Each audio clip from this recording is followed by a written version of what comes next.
You're listening to the Hayek Program Podcast. This podcast includes audio from lectures, interviews, and discussions from scholars and visitors of the F.A. Hayek Program for Advanced Study in Philosophy, Politics, and Economics at the Mercatus Center at George Mason University. To learn more about the Hayek Program, visit hayek.mercatus.org. To learn about graduate student fellowship opportunities with the Mercatus Center at George Mason University for students at Mason as well as at universities across the globe, please visit students.mercatus.org. Hi, this is Jayme Lemke. I'm a senior fellow in the F.A. Hayek Program for Advanced Study in Philosophy, Politics, and Economics. And it's my pleasure today to introduce a very special episode of the Hayek Program Podcast. And the reason it's so special is that this is a crossover episode with another podcast that's produced here at Mercatus by one of my colleagues in the Hayek Program, Kristen Collins. So this is an episode of Virtual Sentiments that you'll be listening to today.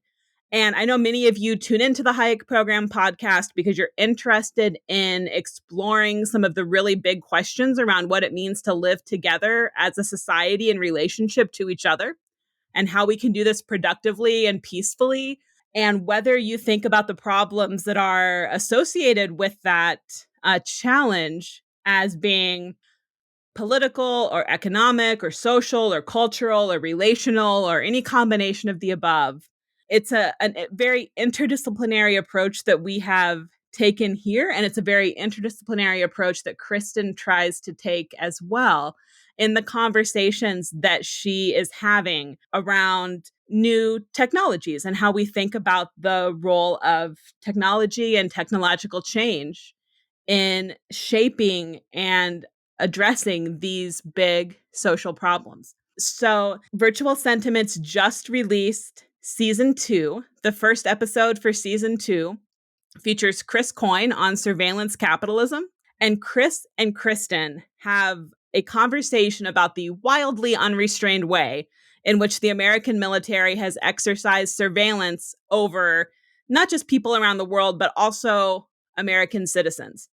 And they talk about how when there are multiple margins along which people are seeking to be safe, and this is an argument that Chris Coyne has made in so much of his work, but pressing along one margin carries the risk of making us unsafe on others. So there are trade-offs.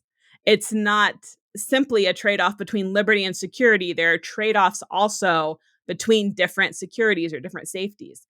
And so they wind up having a really powerful conversation about the myth that government surveillance is necessarily keeping us safe, and how in many ways the current excesses of surveillance could be making us both less safe and less free.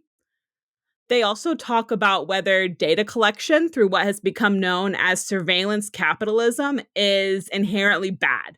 Chris makes the argument that the information that is gathered by large companies is done so for a reason, because it can generate great benefits for the consumer. But they also talk about the risks that data gathering can carry, depending on what the institutional environment is, what the rules are that govern how that data is used, and especially what's going to happen when you have a surveillance state that is willing to break rules or behave in a way that, as Chris and Kristen both discuss in the podcast, is more conducive to totalitarianism than to democracy or liberalism. But the episode that you're about to listen to right now is Kristen speaking with Eileen Hunt, author of Artificial Life After Frankenstein and many other books on Mary Shelley and other topics in political theory. And they talk about the divide here between real and artificial and how technology has changed that. So again, a very interdisciplinary conversation. They talk about the Enlightenment roots of Mary Shelley's work and its collection to the work of her philosopher parents, Mary Wollstonecraft and Charles Godwin. Mary Wollstonecraft, Eileen Hunt calls her a proto-feminist. I've also heard her called the mother of liberal feminism. And Shelley, like her parents, was a rebel, both personally. So there's a little bit of juicy tidbits in here if you want to listen for those. And she was a rebel intellectually. So she had a strong interest in ancient questions, going back to Plato, but also very much a curiosity about science that was happening in her day. So modern for her Enlightenment science. And she wrestled with questions like what or who counts as a being who deserves rights? How in control of our own fate are we? So these are questions of great interest to our podcast namesake, Friedrich Hayek, and in political economy in general. So what are the limits of human knowledge and capability, and how does that shape what political experiments we should be willing to accept? The conversation about Mary Shelley is fantastic. It's very timely also for Halloween coming up. Frankenstein's hubris in trying to craft a perfect life when he built his monster, and how impossible of a project that is in a world that is too flawed, too full of struggle to ever be able to separate life from death and change from pain. They also extend that conversation into modern technologies like genetic engineering and human childbirth, how different uses of technologies that increasingly might blur the boundary between what is clearly a human and what is a machine, and how we're going to deal with rights in those situations as the technology continues to evolve. I also loved the discussion about Octavia Butler and other authors who use science fiction to explore political questions and how they were influenced by Shelley's Enlightenment project. So enjoy this episode of Virtual Sentiments with Kristen Collins. Maybe think about heading over there to check out season 2, episode 1 with Christopher Coyne.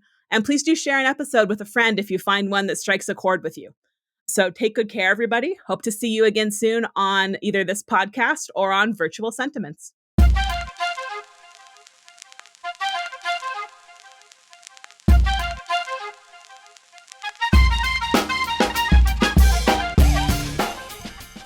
You're listening to Virtual Sentiments. I'm your host, Kristen Collins.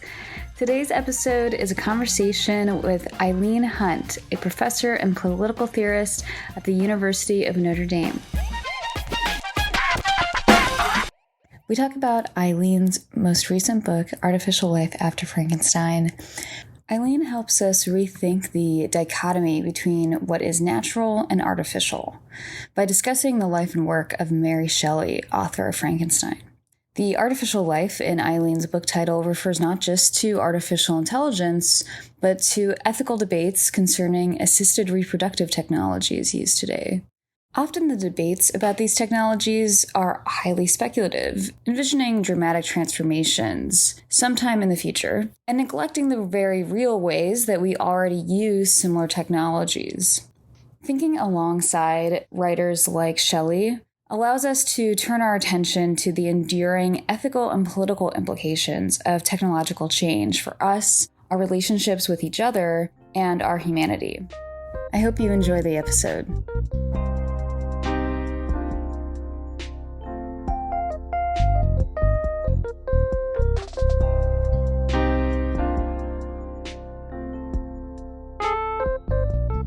Today, we are talking to Eileen Hunt, a political theorist and professor at the University of Notre Dame. Her most recent book, Artificial Life After Frankenstein, discusses Mary Shelley's novels Frankenstein and the Last Man and science fiction more broadly to reflect on the ethics and politics of advanced technologies like artificial intelligence and genetic engineering. Eileen, thank you so much for joining us on the podcast today. Thank you very much. It's an honor to be here. Oh, well, it's very much an honor to have you. And you were really a perfect guest in my mind for having on this podcast because your work really resonates with a major motivation that we had when we were developing Virtual Sentiments, which is this sense that sometimes writers who are drawing on history end up having some of the most prescient insights about both the present and the future. And so thinking about the ethics and politics of technology in democratic societies can really benefit from engaging with more historically informed work. And you begin Artificial Life After Frankenstein with this really compelling characterization of Mary Shelley's novels. And if forgive me for, I kind of want to take this quote because it's such a nice, succinct explanation of where I want to start us off with, which is that her novels occupy an imaginative space between a historical and futuristic standpoint. And then you go on to say, rooted in the past, her novels are oriented toward the future. So I was wondering if you could start us off a bit just by setting the scene a little and give us a sense of the historical context of Mary Shelley and her parents and the time that she was writing in and why this time could be such a fruitful part of history for us to engage with when we're thinking about technology today.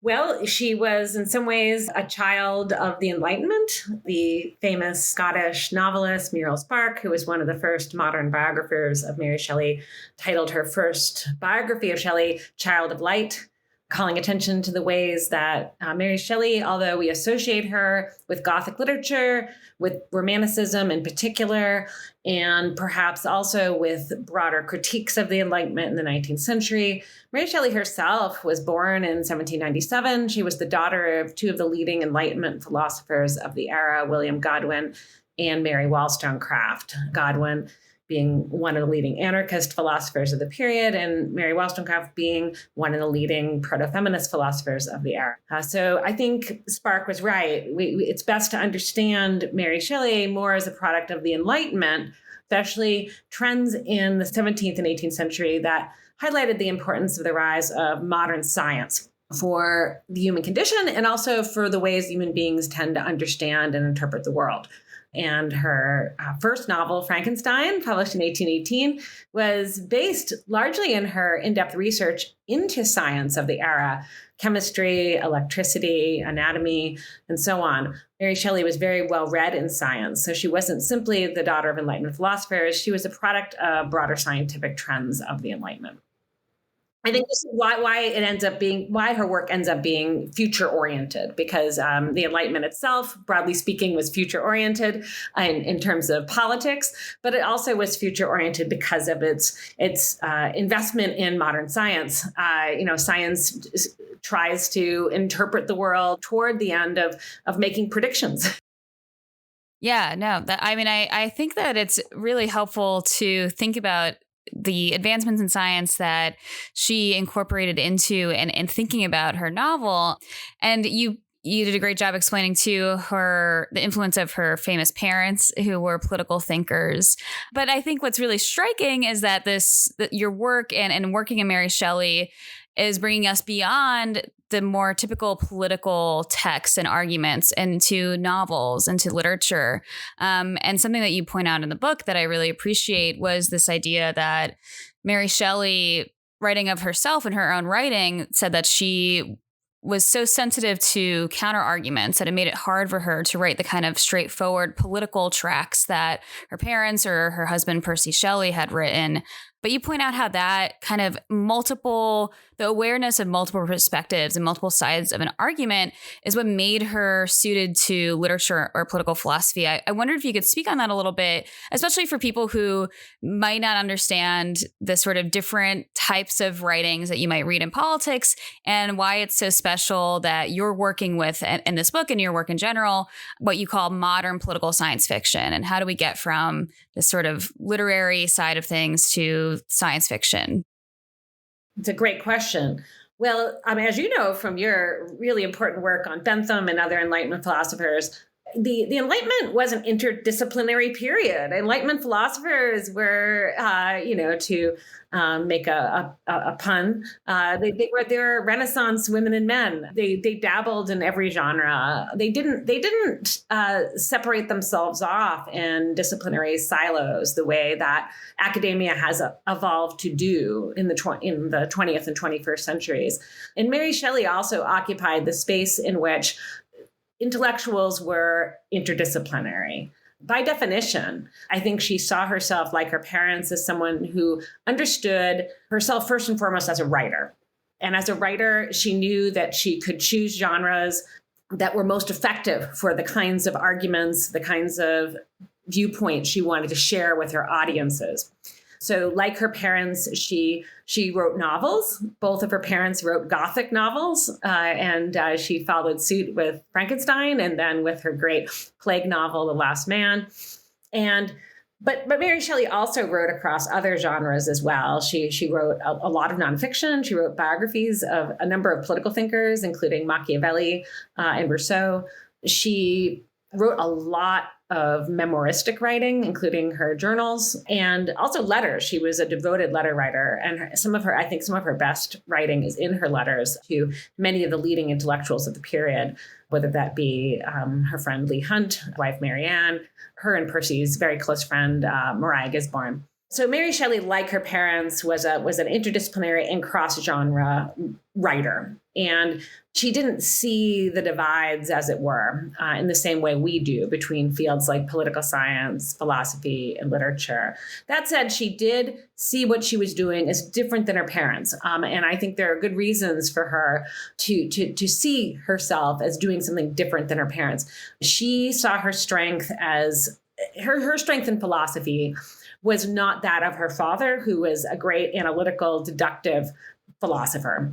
If you've read his Political Justice, in some ways, it's a very traditional 18th century political treatise rooted in the work of thinkers like Hobbes and also Bentham, who wrote in the traditional analytical, deductive style that we now associate with Anglo-American analytical philosophy. And she knew that work by heart. She dedicates Frankenstein to Godwin, the author of Political Justice, and Caleb Williams. But she sees herself as I think more in tune with an older tradition of philosophy, that of Plato. She went on after publishing Frankenstein to help to translate Plato's Symposium with her husband Percy Shelley when they lived in Italy. And that translation becomes quite important to her philosophically as she moves on to write The Last Man, her second great dystopian novel. But like Plato, Mary Shelley was an aporetic philosopher. She was an open-ended philosopher. She wasn't interested in deriving discrete deductive conclusions in the way that her father was. She was much more interested in asking open-ended questions about the world, why we're here, what is the meaning of it all. And she was also highly literary, and she sets up her novels in a way that the characters engage in a kind of philosophical dialogue with one another about deep existential and ethical questions that enable the reader then to enter into a kind of thought experiment, as it were, where we too participate in this philosophical dialogue by thinking through the kinds of questions the characters are asking of one another. And so in the novel Frankenstein, this is most vividly represented when the creature made by the chemist Victor Frankenstein confronts his maker on the Mer de Glace in the Alps and demands of his father scientist the right to live in the interchange of those sympathies which are necessary for my being.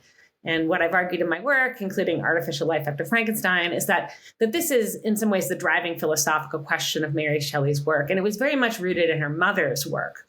Her mother, Mary Wollstonecraft, had written several books, some novels, some treatises that engaged this very question. What are the rights of the human being? And among those rights, do we have a right to be cared for?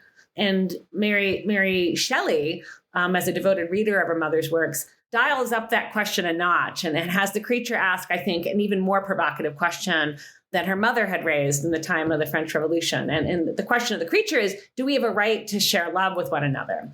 Do we as human beings, as creatures made by other humans, we have a right to share love and to live in community with one another, in a community animated by love, not merely care, not merely respect, but in a community animated by love? And that's the poignant question that the creature raises for us as readers today. Yeah, I think that's you gave such a great overview of both Mary Shelley, her parents, like you said, the very inherently interdisciplinary and cross-genre approaches of people working in that time, how different that is from our time, and this poignant question that really is, I think, also so much at the heart of the book, and also I think should be more front and center in a lot of our debates about contemporary politics and technology than it usually is, this idea of our relationships with one another, the treatment of individuals as being composed by our relations with each other, and this right to a community supported with respect and love. So I really appreciate that. And I wanted to kind of bring back, because I really liked that you brought up this notion of aporia. And I really appreciate that, because I think also what was really nice and interesting and thinking about these topics and engaging with Mary Shelley is this idea of there's both this kind of connections to the past. So connections to her own parents who were Enlightenment thinkers, but also connections to the Greeks, which often if anyone takes, an intro to political theory or political philosophy class, often a way to structure it would be really a divide between the ancients and the moderns. And so I wondered if you could speak a little bit more to this notion of aporia, the way in which Mary Shelley saw herself inspired or conversant with Greek philosophy versus what ways in which she was very modern. Is there anything uniquely modern about her work and that sets us apart when we draw on her for thinking about these topics?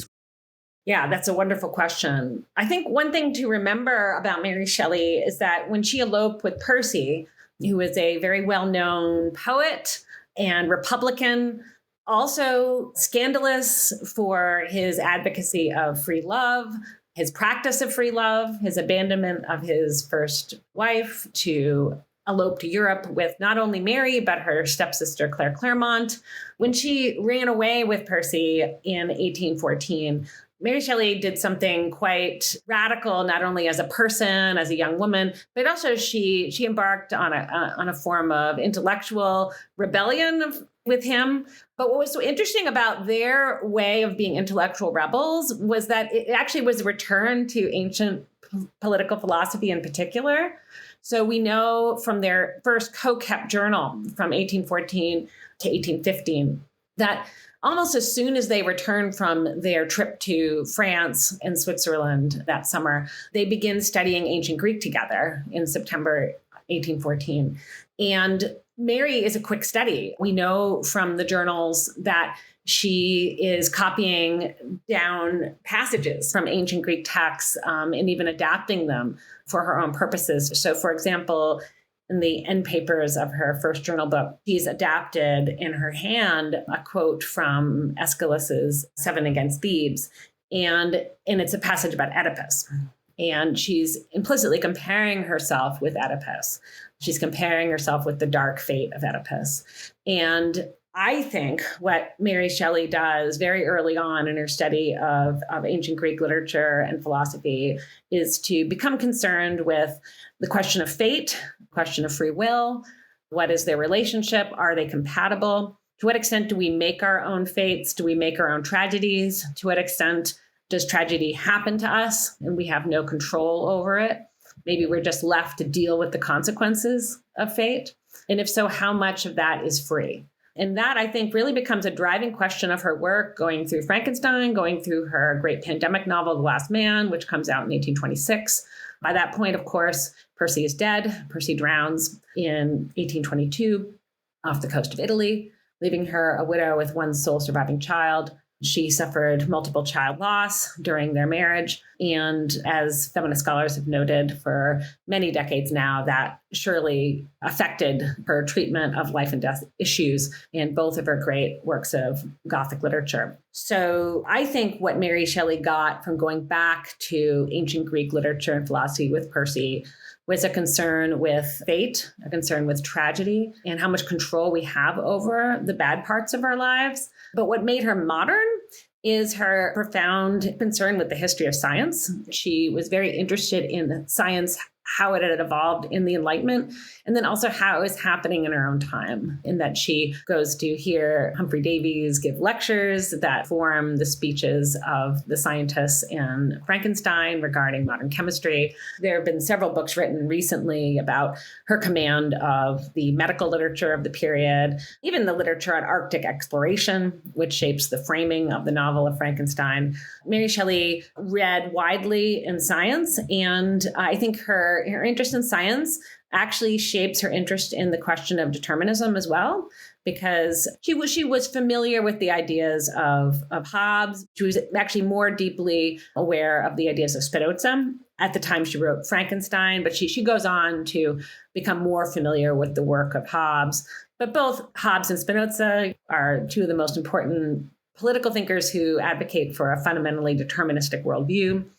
And I think Mary Shelley, as someone interested in the history of modern science, and yet somebody who also is interested in ancient questions of fate and free will, was interested in how do we reconcile a modern scientific account of determinism with some of these ancient questions about fate, about providence, about the gods and their role in shaping our lives. That's what I think ultimately makes Mary Shelley a very interesting modern thinker, because she's able to incorporate both ancient Greek literature and ideas, but also Judeo-Christian ideas on creation, life, and death in her thought. So she's a modern, she's a scientific thinker, she's a philosophic thinker, she's fundamentally a determinist, I think, like, say, Spinoza, but she also is interested in how do we recover a sense of responsibility over our own lives,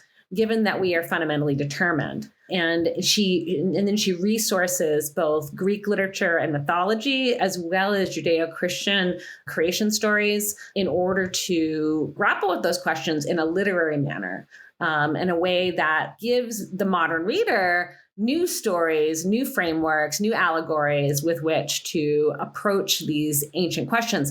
So this is why she ends up titling or subtitling Frankenstein the modern Prometheus. So I think Mary Shelley ultimately sees herself as resourcing Greek literature as a way of updating these ancient stories that enable us to think through these tough questions, such as how much control do we have over our own fates? Great. Yeah. And you have sort of explained it there, but I wondered if you could go into a little bit clearer detail about the nature of the determinism that Mary Shelley is ascribing to, and the nuances of her work, though, of both this appreciation for determinism, appreciation for fate, while also being very keen to this idea of artificiality of social construction. Well, I think that on determinism, she knew her Spinoza. She starts to translate Spinoza's theological political treatise with Percy in the fall of 1817. So just at the time she's sending Frankenstein off to press, she is starting to work on a complete translation of the theological political treatise, which is now lost. We also know that the Shelleys owned a copy of Spinoza's Ethics. She was well aware of Spinozan determinism. And also Percy had used many Spinozistic ideas in his poetry.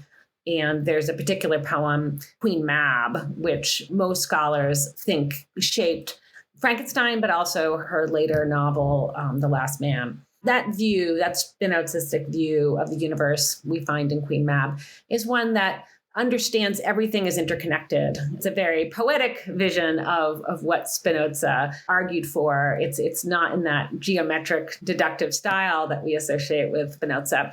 But what it does is it takes that Spinozan argument for the interconnectedness of all things, the way in which the whole universe is tied together in a causal chain. It turns that into a vision of the universe itself, a poetic vision of the universe itself. So I think in some sense what Mary Shelley did in conversation with Percy is accept the bad of the world as an ineluctable part of it.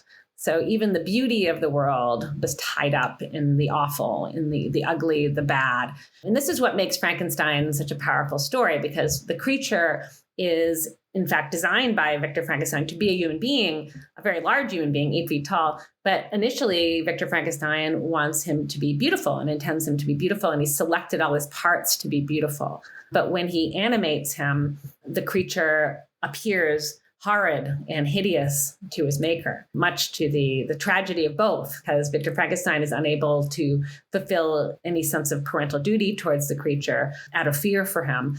And then the creature is bereft of any kind of love or community, which is essential to his being as a sensitive creature. And so even in the figure of the creature, the specter of the creature, we find this combination of the beautiful and the ugly that I think was inherent in the Shelley's vision of the universe itself. So according to their Spinozan philosophy, the evil in the world is part and parcel of the good or the beautiful. And accepting that, no matter how horrifying it might be, is actually a path towards a more ethical vision of one's relationship to the cosmos. And so I think in some ways we could almost read Victor Frankenstein's moral failure and Frankenstein, his ethical failure, as a failure to appreciate the ineluctable, inextricable quality of ugliness and badness to the world itself. His kind of hubristic desire to make the world perfect according to his own image of or conception of what perfection is. And Mary Shelley having been a young mother who had already lost one child by the time she wrote Frankenstein, understood that, especially when it comes to making life, one must accept imperfection, ugliness, death as part of it. Death and life are inextricably intertwined. And that's part of the horror of life, but it's also part of the beauty of life. I think that's the poetic vision of Spinozism that she derived in part from Percy's poetry, but also I think from her own very difficult life experience as a young mother who at the age of 16 became pregnant, age of 17 lost her first child. Mary Shelley was confronted with horror and death at a very young age. And she found a way to move on. And that's what I find so powerful about her deterministic spirituality, which is, I think, quite unique and a product of her great intellect, a product of her ability to process and combine a lot of seemingly incompatible ideas in the Western tradition, bring them together in her own creative vision of how we come to terms with the problem of evil itself.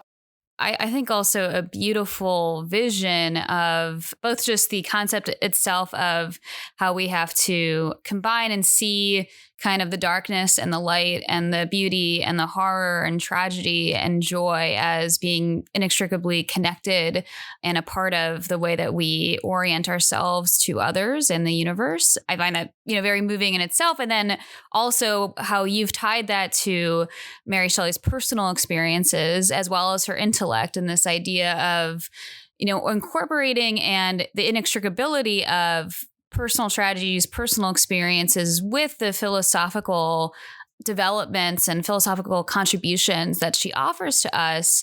And this idea of the way that Dr. Frankenstein symbolizes this, I would say you could say personifies this, the hubris for technological perfectionism and mastery, and especially one without the sense of duty and care for the creature that he is ultimately, something he created is ultimately traceable to him and his responsibility. So I kind of have like two different threads of thought I wanted to go into with that, which is one, the personal sides, the way that family life, women's experiences or people's personal experiences that have often been excluded from political discussion. What do incorporating knowledge of those experiences do for us when we think about both politics and ethics and our moral relationships to one another as a part of a political community? That was the first kind of thread I wanted to kind of get your thoughts on. And this you can draw on, your other work too, more broadly. Well, at the beginning, you brought up the idea of modern political science fiction. And one thing that my book, Artificial Life After Frankenstein, tries to do is show that Mary Shelley, in some sense, is just the beginning of this tradition that takes off, as it were, after her novels Frankenstein and The Last Man. And among the thinkers that I study, not only in the book, but also in my teaching, among those thinkers that come after Mary Shelley is Octavia Butler. Octavia Butler was described by Samuel Delany as the most important Black writer of science fiction. And I think that still holds true. She's really a landmark figure in the history of science fiction, in part because what she does as a person who's been marginalized, as a Black woman writer, is use the genre of science fiction in explicitly political terms to address the ways in which people who are subject to prejudice are often excluded, marginalized, discriminated against from the very beginning of life, that there's almost no escape from the problem of oppression and discrimination when you have been categorized as the other from the very beginning or onset of life. And so most scholars agree that Butler was influenced by Mary Shelley, in particular Frankenstein. There's been a lot of scholarship to show the ways in which her novels and novellas are rooted in the themes of Frankenstein. In Artificial Life After Frankenstein, I focused on her novella Blood Child as a kind of Frankensteinian narrative. More recently, I've taught her novel Kindred, which is coming out as a series on Hulu, I think next week. I'm very much looking forward to watching that. But if you're familiar with the premise of Kindred, you know that what she does is she takes a Black woman from the late 1970s who's married to a white man. They're in a happy marriage. They're both writers. They've defied the racism in their family to be married and to be happy together. And then all of a sudden, the woman gets transported back to 1815 to the antebellum South, where she has to deal with the fact that her relatives, her ancestors, are enslaved. And I think that that novel is a really powerful representation of the ways that Mary Shelley's fiction can be used to illustrate the ways in which the marginalization, the oppression, the discrimination against people who are perceived as others quite literally begins with birth, in that it's a political problem, which we all share, regardless of literally where or when we are. So by using the time travel motif, what Octavia Butler calls to mind is the ways in which we in the present are bound to our ancestors in the past, even now, in systematic patterns and institutions of oppression based in the historic practice of slavery. And so I think Butler is a kind of fun example of how contemporary political science fiction has built on Shelley, interestingly, in Butler's case, using time travel to go back in time to explore the ties that bind us across history around oppression and slavery. But whereas Mary Shelley, interestingly, back in 1816 to 1817, when she wrote Frankenstein, was thinking in a more near future sense. She was imagining Victor Frankenstein attending medical school in Ingolstadt. According to the dating of the novel, it's probably set in the late 18th century. There's been a lot of good scholarship to locate the novel in the late 18th century in the Enlightenment.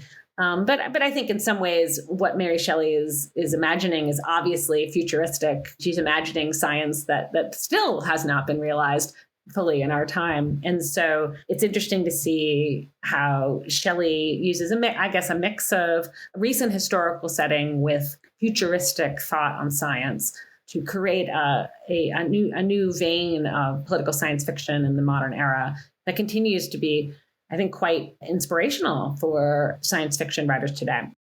I love the examples of Octavia Butler's work. I mean, she's an excellent writer and thinker on these issues too. And I think also illustrates this idea of, reckoning with history, reckoning with the past as a way of, it can make something seem prescient, that sounds prescient, but really it comes from this keen sensitivity and awareness of history and how it's currently shaping the present moment and will continue to shape the future.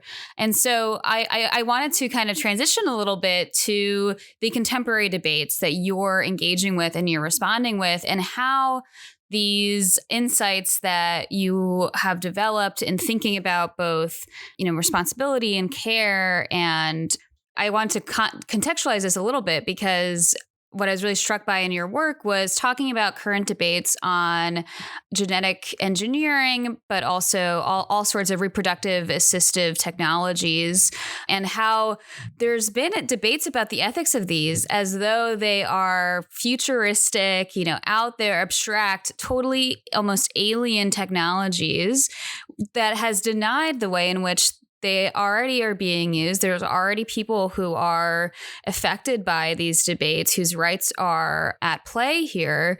And also, I think, just to draw it further, that we can, again, draw connections to these technologies, to ways that human beings have always shaped each other, the ways that you talk about Mary Wollstonecraft as theorizing womanhood as being somewhat constructed, women being shaped and educated and reared in a way to serve men, and how that is both a tragedy, a way of understanding oppression, and it's also a way of understanding how to mitigate and reconcile and resolve those problems, because we are all, as human beings, shaped by each other, shaped by education.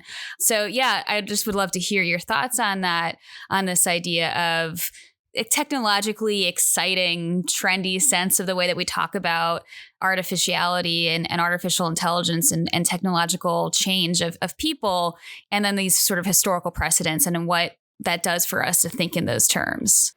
Yes, thank you. Yeah, one of my primary motivations for writing Artificial Life After Frankenstein was reading a number of very important works on bioethics by leading political theorists such as Michael Sandel and Francis Fukuyama that seemed to me out of touch with recent history. These authors write as if genetic engineering of children in the germline had not happened. A lot of these books came out at the turn of the century, seemingly without awareness of very recent medical developments, such as the use of three-person IVF to boost mothers' fertility in the late 20th century, such that children were born with three people's DNA. And now that technique is known as mitochondrial replacement therapy, and it's legal in several countries, including Britain. And it is used to prevent birth defects, to prevent very, very serious, often fatal genetic diseases that are carried through mitochondria. So Sandel, Fukuyama, others wrote these epic, important, landmark books in bioethics that I do value as a political theorist, because what they did is so important. They showed the ways that debates we're having about genetic engineering and cloning are really important political questions. And I think they enabled a wider spectrum of people in society to see these so-called bioethical questions as political questions. That's invaluable contribution. But what frustrated me as I started to research the actual history of genetic engineering is that they didn't seem to have done their homework there. And then my question was, then what is the value of the theories built on the critique of genetic engineering if they're not rooted in fact and history? Are we just doing a kind of fear-mongering speculation about the future of human cloning and the future of genetic engineering, unrooted in actual fact? So what I tried to do in this book, and I suppose it's somewhat paradoxical because I also resource fiction in making my arguments, but what I tried to do is root my arguments about the ethics of genetic engineering of children in the history of genetic engineering of children. And I point out that, at least 100 children are known to have been produced by three-person IVF since 1997, and probably many, many more, because so many of these treatments were used in fertility clinics, and the fertility industry is largely unregulated. And therefore, we really don't know how many children out there have been genetically engineered in the germline, as in they have heritable modifications to the genome. And of course, in 2018, the year that I finished the book, Artificial Life After Frankenstein, 2 children, Nana and Lulu, were born in China, and they were genetically modified in the germline through a process called CRISPR-Cas9. And the scientist responsible for that, Dr. Zhang Hui, was imprisoned in China for some time. I think only recently released for going against their society's rules and regulations for using such technologies to modify the human genome. So in some sense, what I wanted to highlight in this book was that Mary Shelley was quite prescient back in 1816 to 1817 when she wrote Frankenstein, because what she imagined is something that we're starting to deal with, especially since the late 20th century. But Mary Shelley saw it coming. She saw the ethical and political questions that arise when we use science and technology to create children or to modify children, and then don't provide the appropriate support system around them to ensure that they have all the basic rights they need to flourish as people, as other humans do.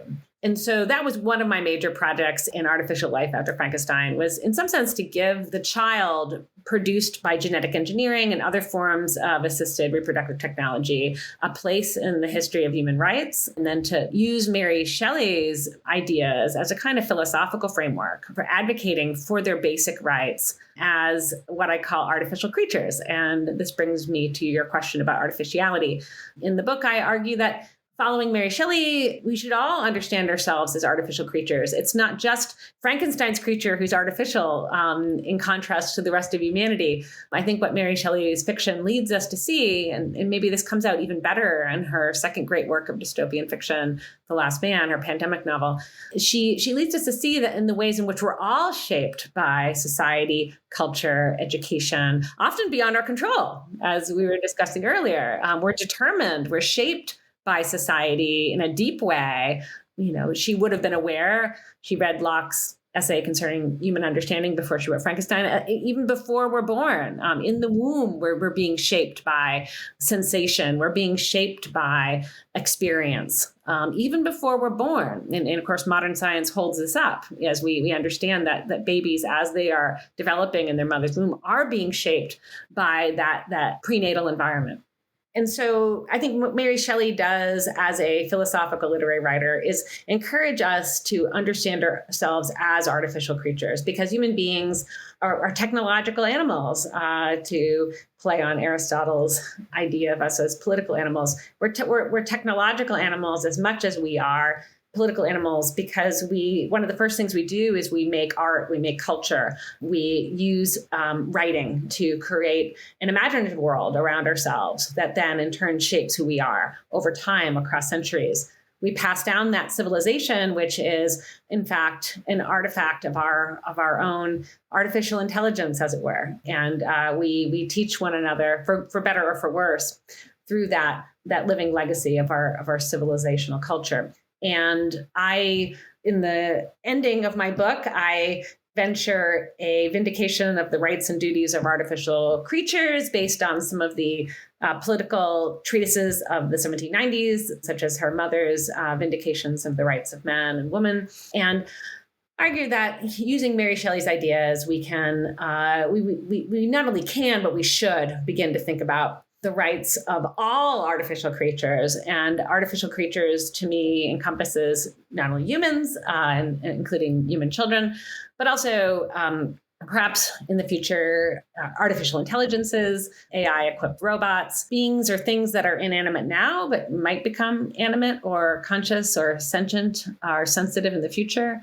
I talk a little bit about sex robots at the end of the book, and I use some of Mary Wollstonecraft's ideas to critique the way that we depersonalize the sex robot at our own peril.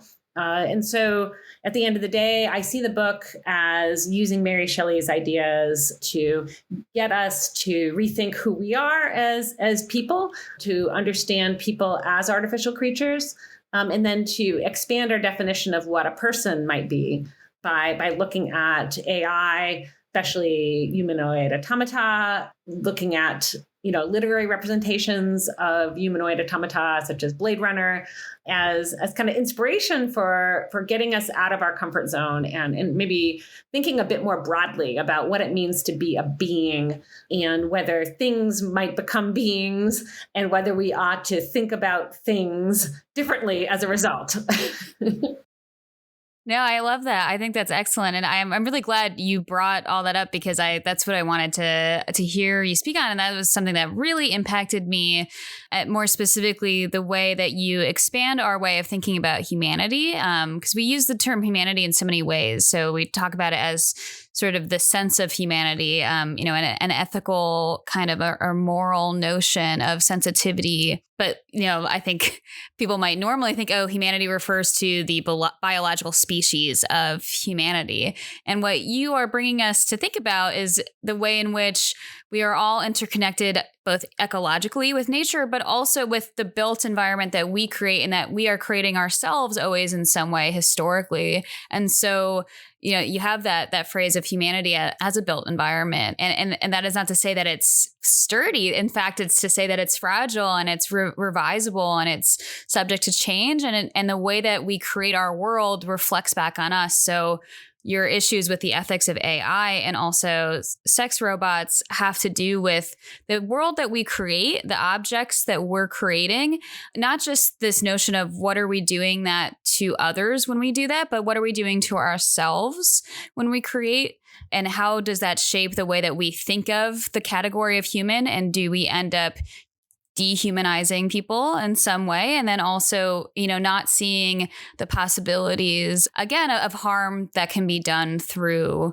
our actions to others. And so I really appreciate that expansiveness and the idea that, this is an open-ended conversation, right? Like this is something that your vindication that you have at the end, you talk about it being intergenerationally revisable and debatable. And the idea is that it's something that could be used in different communities and people can think about it in different ways. It doesn't have to be this rigid imposition, but it's more about keeping these questions and relationships at the forefront of our mind when we're thinking about these different topics that might not be so obvious on the face of it, how reproductive technologies are interrelated to artificial intelligence, but they really are because of this interconnectedness that you've described. I think it's really important to think about these issues as interconnected, the issues that might not obviously tie together, but once we take a revised view of the human condition and we think about it in wider terms in this kind of cosmological Spinozan sense that I think the Shelleys advocated, we do. Once we think of ourselves as products of a broader causal chain of culture and society and science and art and nature itself, it's all woven together, as it were.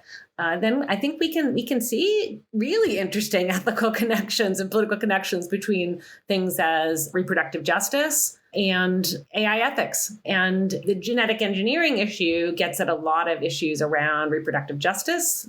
One thing I talked about in the book was the insensitivity I saw in a lot of commentators' views, including Habermas, towards women's rights to fertility treatment.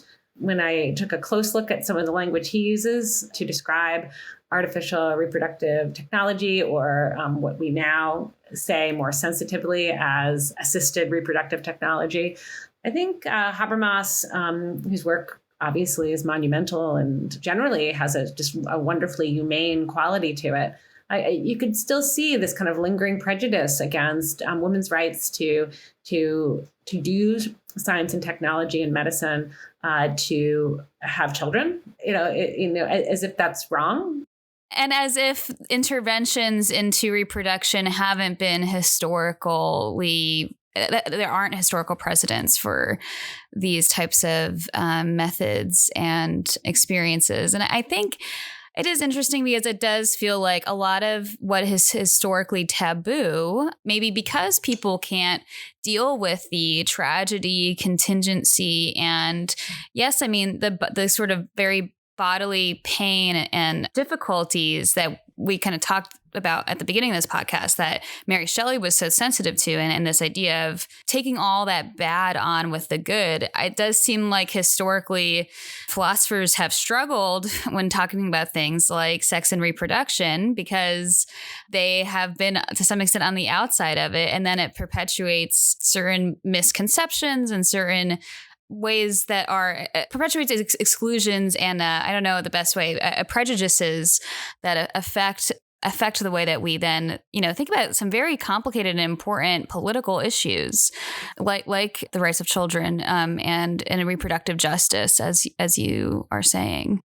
Right. Well, it's interesting when, I mentioned your amazing work on Bentham. And what I've learned the most from your work on Bentham is how it's in some sense not inevitable that philosophers have to be insensitive to the question of women's rights when they themselves are single or child-free, as Bentham was. Bentham, in many ways, led an unorthodox life as a late 18th century male intellectual. And maybe in some ways that made him more sensitive to the condition of women. And as your work has shown, when he designed the Satimian, an institution to support women who had or were going to have children outside of marriage, Bentham was very concerned to protect women's autonomy, women's sense of bodily freedom, women's physical pleasure, that childbirth shouldn't be altogether painful. It doesn't have to be as painful as it is. He even designed chairs that would enable women to have less pain in childbirth. And so, I mean, I think Bentham is an example of an Enlightenment philosopher who Mary Shelley eventually came to know, at least indirectly, later in life, who defies a lot of these stereotypes. And I think also gives us some material for maybe resourcing Enlightenment thought more for these challenging questions of our time. Thinkers like Bentham, thinkers like Mary Shelley can be unexpected resources for thinking through really troubling questions that leading thinkers of our time have often failed to address. And I think going back to their works, especially thinkers like Bentham and Shelley, who were futuristic in their thinking, who really used literature in particular, used art, used design, used creative thinking to get past troubling ideas of their own time. I think they provide a model for us today, how we can kind of move past some of the limiting paradigms of thought that we've inherited. And so I think Mary Shelley provides a profound challenge against some of the biases in political theory and bioethics. And she also provides, I think maybe even more importantly, a framework for AI ethicists today. And what I find really exciting about working on this topic is how positive the reception of Mary Shelley has been within AI ethics in, say, the last 10 years. That AI ethicists who are interdisciplinary, who come from fields like computer science and law and philosophy and political science and so on, AI ethicists respond to Mary Shelley's work, especially Frankenstein, with great enthusiasm. Because what it does is it gives them a kind of modern allegory for exploring the ethics of making artificial creatures who are either as intelligent as we are or potentially smarter than we are. And what could be scarier than that? That's smarter than we are. I love that. And I love hearing that. Yeah, thank you for all of that reflection. And I'm glad to hear both the reception of Mary Shelley among AI ethicists and this idea of this allegory and bring up Bentham. Like, I appreciate that too. And thank you for your kind words on that.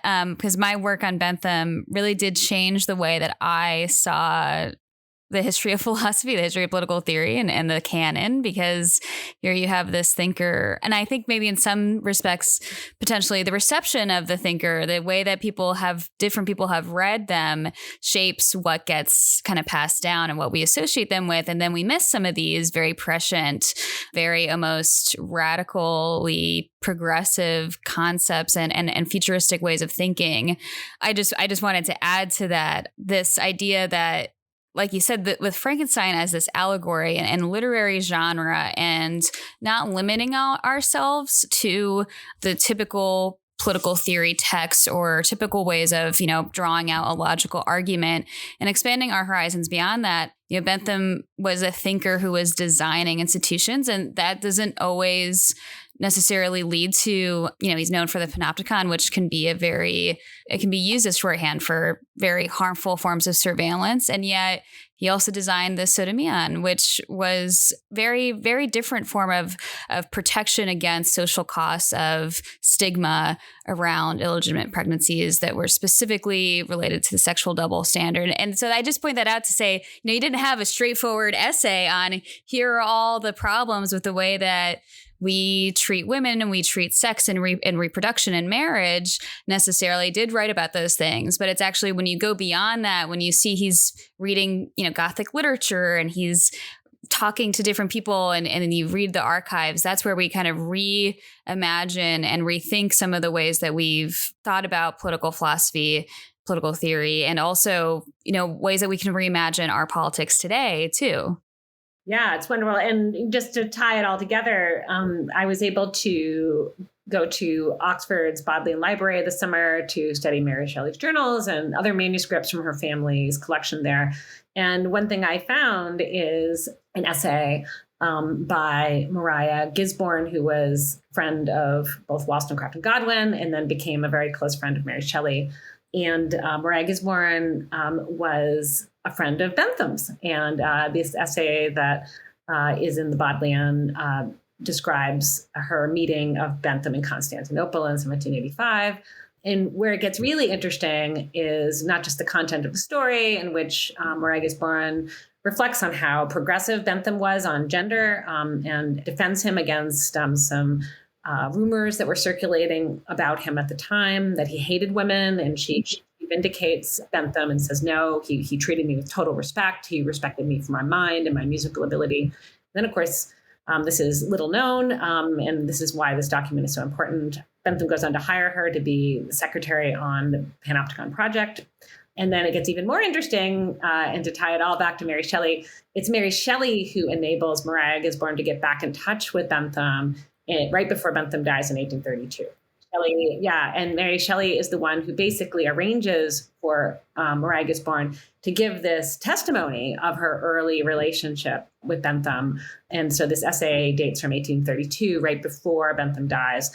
And but it's so interesting to think of these two figures, Bentham and Shelley, being tied together through the experience of this little-known woman who served as a secretary on the Panopticon project, who led a very unorthodox life herself. And it shows the ways in which great minds think alike, but also creative minds think alike. Bentham and Shelley are great examples of Enlightenment era thinkers deeply shaped by the Enlightenment, who use that training in modern science and modern philosophy to do incredibly creative things that literally other thinkers had not done before. And so I'm hoping in my future research, I'm going to be able to firm up some of the ties between Bentham and Shelley. I'd love that. I'm so glad you shared that with us, because I am so excited. As you can tell, that is a big help to me in my work too. So that's awesome. Thank you so much for taking the time to talk with us today. I really learned a lot. Thank you. Yeah, it was my pleasure.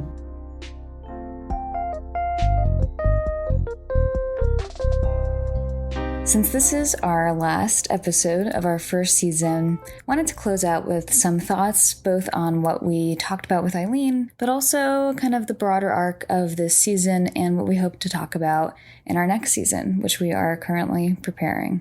When we encounter artificial life, what exactly are we troubled by?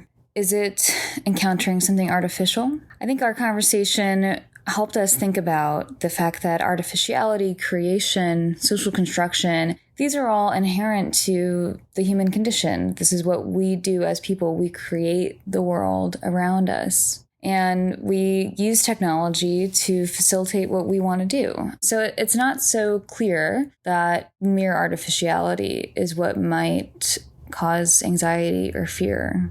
And this brings me to something that has transpired since this conversation, but is happening in public discourse right now, which is the rise of AI chatbots being released to the public from companies like OpenAI, Google, and Microsoft. And the reaction to these chatbots have been very much a sense of these are transformative technologies. There's even this feeling of, are they approaching sentience in having very emotionally charged conversations with people? And I think what is central and what we should think about with these technologies is it's not just what is inherent to the technologies, but what they do to us.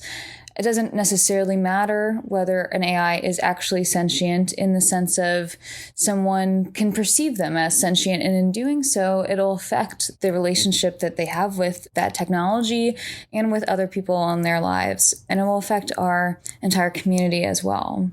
This episode presents one way of confronting those ethical and political questions about technology, and that is in engaging with literature, with fictions, with movies. And in confronting these different stories that we tell, they express certain feelings, certain intuitions, certain reflections on our lives, on our communities, and our histories, and how our histories shape the present and the future.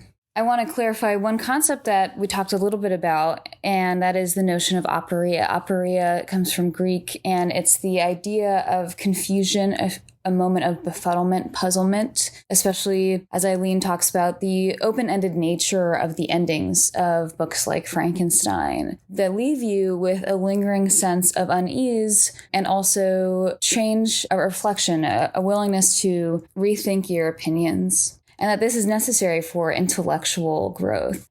And aporia is difficult. It requires sitting with confusion and allowing that confusion to work on you, not just searching for an easy resolution or turning back to what's familiar. It means that we think about these big questions of what are the limits of what we can control and create? What is the inherently tragic nature of life, the intertwining of beauty and horror and sadness? And while this can be very difficult to think about these big questions and allow us to live in that confusion, we don't have to do it alone. And that's why I value these conversations and the idea of thinking about these things together. So I hope that you'll join us for a whole new set of conversations in our next season. Thank you so much. Till next time.